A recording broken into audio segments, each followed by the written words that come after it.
నేడు సంఘములో అనేకులు పొగడ్తల కోసం పనులు చేసేవారు ఎక్కువైపోతూ ఉన్నారు. పరలోకం వెళ్ళాలంటే పొగడ్తల కోసం చేసే పనులు కాదు, భక్తితో చేసే సేవ కావాలి. నిన్ను ఎవరో పొగుడుతున్నారంటే గర్వపడిపోవద్దు.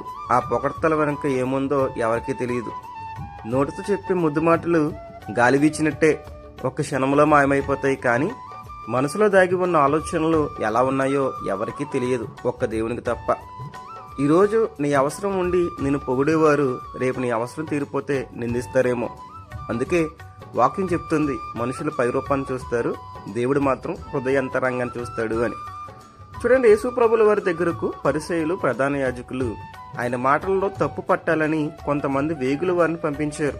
వారు వచ్చి, నీవు నీతిమంతుడవు, సత్యమంతుడవు అని పొగడ్తలు పలికినప్పుడు దేవుడు మాత్రం వారి హృదయంలో ఆలోచనలను గమనించి, వేషధారులరా, ఎందుకు నిన్ను శోధించుచున్నారు అన్నారు. అలానే పేతురు కూడా అననీయ సప్పీరాల విషయంలో పరిశుద్ధాత్మను శోధించడానికి ఎందుకు నీ హృదయాన్ని సాతాను ప్రేరేపించింది అని వారి ఇద్దరి మనసును చూశాడు కదా. కాబట్టి నీవు సంఘములో పొగడ్తల కోసం కాదు, పరలోకంలో స్థానం కోసం పోకలాడాలి. మరి నీవు పేతురు వలె భక్తిగా ఉన్నావా, లేదా అననీయ సప్పీరాల వలె పొగడ్తల కోసం పోకలాడుతున్నావా? ఆలోచించనిస్తామా? నేడు సంఘములో అనేకులు పొగడ్తల కోసం పనులు చేసేవారు ఎక్కువైపోతూ ఉన్నారు.